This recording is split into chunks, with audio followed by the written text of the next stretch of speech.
ना इधर ना उधर, सीधे मुद्दे पर नजर। और क्या है आज की खबर, आप देखना शुरू कर चुके हैं न्यूज़ 18 पुनीत के साथ मेरे सहयोगी आनंद भी मौजूद हैं। और हमारे यहाँ कहा जाता है कि जो आया है उसे जाना है, और यही दुनिया का सत्य भी है और तथ्य भी है। लेकिन इस बीच अगर कोई किसी के मरने की बात कहे कि कौन कब मरने वाला है, तो सवाल खड़े होते हैं कि वह राष्ट्राध्यक्ष हैं या कोई ज्योतिषी। और वैसे भी ज्योतिषी भी ऐसी बात तो कभी करते हुए नजर नहीं आते हैं, लेकिन यह बयान आया है ज़ेलेंस्की की तरफ से। जी हां, ज़ेलेंस्की जिन्होंने पुतिन को लेकर यह बयान दिया है। पुतिन को लेकर क्या बयान दिया गया है, इसी को समझते हैं। आनंद मेरे सहयोगी मौजूद हैं। आनंद। बिल्कुल, देखिए ज़ेलेंस्की क्या है कि अब पहले तो समझना होगा कि रूस यूक्रेन युद्ध जो चल रहा है लगभग 3 साल के ऊपर हो गए हैं, ठीक है। और ये युद्ध में गोला बारूद दोनों तरफ से दागा जा रहा है। लेकिन अब ज़ेलेंस्की ने जो हमला किया है वो राजनीतिक और मनोवैज्ञानिक है। दरअसल किसी पर भी आप राजनीतिक और मनोवैज्ञानिक तरीके से हमले करते हैं तो जिसके ऊपर आप बोलते हैं या जिसके ऊपर आप अपनी बातें रखते हैं उसके खिलाफ, तो उसके मन में वो बैठ जाता है। तो ज़ेलेंस्की ने पुतिन को कहा क्या है, दरअसल ज़ेलेंस्की अभी पेरिस के दौरे में है, और वो पेरिस के दौरे के दौरान एक इंटरव्यू में उन्होंने कहा है कि पुतिन जल्द मरेंगे। इसलिए बोले हैं क्योंकि उन्होंने स्वास्थ्य का हवाला देते हुए बोला है कि पुतिन की मृत्यु जो होगी वो बहुत जल्द होने वाली है। दूसरा, ये जो भी 3 साल से जंग चल रही है ये सब खत्म हो जाएंगे उनके मरने के बाद, ऐसा उनका ज़ेलेंस्की का कहना है। लेकिन इस बयान के बाद से अब ये रिपोर्ट खंगालना शुरू कर दिया है पूरी मीडिया, चाहे वो इंटरनेशनल मीडिया हो चाहे अपना भारत का मीडिया हो, सभी लोग खोजने चालू कर दिए हैं कि क्या सच में पुतिन का स्वास्थ्य गड़बड़ है। तो ये बातें पहली दफ़ा तो निकल कर नहीं आई हैं, लेकिन आप युद्ध में जाहिर सी बात है कि एक दूसरे के विरोधी होते हैं, जंग लड़ते हैं, लेकिन इस प्रकार की बयानबाजी करना, क्या इसके पहले कभी ऐसी चीज़ें सुनने में आई या देखने को मिली हैं? बिल्कुल, देखिए ज़ेलेंस्की तो ये पहली बार ऐसा बोले हैं। बोलते तो पुतिन के खिलाफ बहुत बार है, लेकिन ये जो बयान है इनका पहली बार है। लेकिन क्या होता है कि रह गई बात स्वास्थ्य की, पुतिन की, तो कई बार ऐसे रिपोर्ट जारी किए गए हैं जिसमें रिपोर्ट में बताया गया है कि जो कि पुतिन जो है उनका सेहत बहुत डाउन हो रहा है, मतलब सेहत उनकी ख़राब हो रही है। और देखा भी गया है, 2022 की एक बैठक थी और उस बैठक में वो लड़खड़ा करके बोलते भी हैं और बैठते भी हैं तो टेबल पकड़ करके बैठते हैं। और क्योंकि अमूमन देखा जाता है कि सबसे उनको फिट नेता माना जाता है, लेकिन उनकी उम्र 72 साल के करीब है। और अगर देखा जाए तो घुड़सवारी से लेकर तैराकी से लेकर वो बीच पर भी नजर आते हैं, घुड़सवारी भी करते हुए नजर आते हैं। और फिटनेस को लेकर और वैसे भी जिस तरीके से पुतिन का ट्रेनिंग जो रही है वो तो मजबूत ट्रेनिंग भी रही है, वो एक ब्लैक बेल्ट भी हैं। बिल्कुल, ये सारी चीज़ें हम जानते हैं। और इस बीच ये दावा करना कि बहुत जल्दी मरने वाले हैं, ये बात बिल्कुल, देखिए अब ये कहीं ना कहीं ज़ेलेंस्की भी क्या चाहते हैं कि युद्ध खत्म हो जाए, अमेरिका भी वही चाहता है। तो अब क्या कर रहे हैं कि मनोवैज्ञानिक, मैंने पहले ही बोला था कि मनोवैज्ञानिक तरीके से अब हमला कर रहे हैं। जहाँ मतलब ये जो हमला है एक तरीके से पुतिन पर कोई फ़र्क नहीं पड़ने वाला है, क्योंकि पुतिन जो है वो अपने फिटनेस को लेकर के बहुत पहले से ही, अब जैसा आप बता रहे हैं, लेकिन उनका एक हाथ जो है वो काम नहीं कर रहा है और ये फुटेज भी दिखाए गए हैं।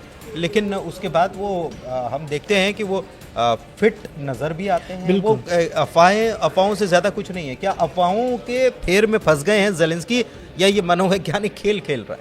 बिल्कुल, देखिए, और पुतिन का जन्म जो हुआ था वो 7 अक्टूबर 1952 में वो जन्मे थे, उस समय के रूस में, मतलब सोवियत संघ जब था। तो अब क्या होता है कि उस साल से अगर आप देखेंगे तो कोई भी आकलन कर सकता है कि भाई 72 साल के हो गए हैं तो जाहिर सी बात है सेहत तो बिगड़ेगा ही, बहुत सारी चीज़ें। लेकिन अभी कोई भी ऐसी स्पष्टीकरण नहीं आया है रूस की तरफ से कि पुतिन का सेहत खराब हो रहा है या पुतिन बीमार चल रहे हैं। बहुत सारे दावे हैं, रिपोर्ट्स के माध्यम से अगर बात किया जाए तो पुतिन पर बहुत गंभीर बीमारियों के बारे में भी बताया गया है कि पुतिन को बहुत सारी गंभीर बीमारियां हैं, लेकिन ऐसा स्पष्टीकरण अभी तक रूस की तरफ से नहीं हुआ है। और ज़ेलेंस्की के बयान से के बाद से भी कोई स्पष्टीकरण नहीं है रूस का कि सच में पुतिन का सेहत खराब है। बिल्कुल। एक चीज़ और है कि पुतिन को लेकर ये भी कहा जाता है कि उनके डमी जो हैं या उनकी जैसी शक्ल के दिखने वाले लोग जो हैं कई बार वो मीटिंग लेते हुए नजर आते हैं, लेकिन इसकी कोई पुष्टि आज तक नहीं हुई है कि ऐसा कुछ हुआ है। दावे तो बहुत होते हैं कि उनका एक बाजू जो है वो काम नहीं कर रहा है, उनकी चाल ढाल में थोड़ा सा बदलाव आया है, और ये चर्चाएं जो हैं हमेशा चर्चा का सबब बनी रहती हैं, ये बातें जो है चर्चा का सबब बनी रहती हैं। लेकिन क्या मैं ये समझना चाह रहा हूँ आनंद आपसे कि ये युद्ध यूक्रेन और रूस के बीच में है, ना कि पुतिन और जेलेंस्की के बीच में। अगर है, जेलेंस्की के बयान से तो ऐसा लग रहा है कि पुतिन और जेलेंस्की के बीच में ही ये युद्ध है। बिल्कुल, देखिए होता क्या है कि वो राष्ट्र एक तरीके से बहुत शीर्ष पद पर बैठे हुए हैं दोनों देशों में, चाहे वो पुतिन हो चाहे वो जेलेंस्की हो, तो जाहिर सी बात है उनके ऑर्डर पे ही सारा कुछ हो रहा है। तो कहीं ना कहीं वो अपने को ही आपसी निजी मान करके ही चलना पड़ता है। कोई कहते हैं कि जल्दी ही पुतिन की मौत होने वाली है और उसके बाद सब कुछ खत्म हो जाएगा, तो सब कुछ खत्म हो जाएगा। दरअसल वो पुतिन के तौर पर कुछ चीजें खत्म नहीं होती, लेकिन राष्ट्राध्यक्ष अगर चले भी जाते हैं तो राष्ट्र तो चलता रहता है। बिल्कुल चलता रहता है, लेकिन उनका जो आरोप है, जेलेंस्की का जो आरोप है कि पुतिन की वजह से बहुत सारे यूक्रेन को नुकसान हुआ है, बहुत सारी चीज़ों का। और जब से पुतिन आए हैं तो हुआ क्या है, दरअसल ये लड़ाई जो है सच माना जाए, अगर देखा भी जाए, आकलन निकाला जाए, तो जब से पुतिन राष्ट्रपति बने हैं रूस के, तब से ही यूक्रेन के पीछे पड़े हुए हैं। दरअसल यूक्रेन को इसलिए वो नहीं पसंद करते क्योंकि वो शुरू से रूस के खिलाफ ही काम किया है, चाहे वो नाटो में शामिल होने की बात हो, चाहे फिर वो यूरोपीय संघ के साथ बातचीत करने की बात हो, चाहे फिर वो बॉर्डर से संबंधित बात हो। सबसे बड़ी बात ये है कि जब रूस नहीं बना था और जो पहले उसका स्ट्रक्चर था उसमें बदलाव हो गया और वो तो सहन नहीं कर पाएगा। बिल्कुल, सबसे बड़ी बात तो ये है। तो वो घाव जो है वो बार बार तकलीफ देते हैं, और विस्तारवादी सोच तो पुतिन की भी है। बिल्कुल, और अगर इस विस्तारवादी सोच की बात करें तो कोशिश तो वो यही कर रहे हैं, क्योंकि हमने देखा कि वो अगर यूक्रेन का जो रूस से सटा हुआ इलाका है वहाँ पर तो रशिया की फौजें जो हैं वो अंदर तक दाखिल हो गई हैं, 3-4 इलाकों को अपने कब्जे में ले भी लिया है उन्होंने। लेकिन एक चीज़ और है, और वो चीज़ जो है वो ये है कि काला सागर में भी पुतिन ने शुरुआत में खूब कोशिश की थी, ब्लैक सी में, कि वहाँ से हमला करके क्योंकि यूक्रेन से बहुत बड़ी सीमा लगती है काला सागर की, और अगर उसको कंट्रोल कर लिया तो आप समझिए कि 75% यूक्रेन के ऊपर आप विजय हासिल कर लेंगे। लेकिन वहाँ पर पुतिन को कई बार मुंह की खानी पड़ी है, को काफ़ी नुकसान हुआ है, और इसीलिए अब समझौते की बात उसके लिए होने लगी। बिल्कुल, देखिए आप सही कह रहे हैं। यूक्रेन क्या है कि रूस की एक जो क्या बोलते हैं द्वीप थी, उसको उड़ा दिया था यूक्रेन ने, वो काला सागर में ही था, रूस का ही था, तो उससे रूस को बहुत भारी नुकसान हुआ है। अब बात हो रही है अगर काला सागर की, तो मैं फिर से वही पेरिस में आना चाहता हूँ, जहाँ पर अभी जेलेंस्की ने ये बयान दिया था स्वास्थ्य से संबंधित पुतिन के बारे में। तो दरअसल क्या है कि एमेनुअल मैक्रोन जो है राष्ट्रपति हैं जो फ्रांस के, वो इस ब्लैक सी सीज फायर को लेकर के, जो अमेरिका बीते दिनों ऐलान किया है सीज फायर को लेकर के कि भाई रूस यूक्रेन का सीज फायर हो गया है, ऐलान कर दिया है अमेरिका, लेकिन रूस ने इसको अस्वीकार किया है, मतलब स्वीकार इसको नहीं किया इस सीज फायर को, उसने अपनी मांगे 2-3 रखी है। लेकिन इस पर बयान आता है फ्रांस के जो राष्ट्रपति हैं, वो बोलते हैं कि रूस को इस प्रस्ताव को स्वीकार कर लेना चाहिए। कौन सी प्रस्ताव? जो 30 दिन का युद्ध विराम की बात हो रही है। लेकिन रूस क्यों नहीं कर रहा है? रूस ने कुछ शर्तें और लगा। बिल्कुल, उनका जो रूस का जो शर्त है, ब्लैक सी की जो आप बात कर रहे हैं, रूस को खाद्य पदार्थ जो होते हैं उसी के रास्ते से जाते हैं, और एक तरीके से ब्लैक सी जो है वो यूक्रेन और रूस को दोनों के लिए बहुत अहम है। खाद्य पदार्थ जितने भी होते हैं या फिर जो भी खाद्य से संबंधित मशीनरी होती है, सारी चीज़ें, बिल्कुल, तो वो सारी चीज़ें जो होती है उसी के रास्ते से होती है।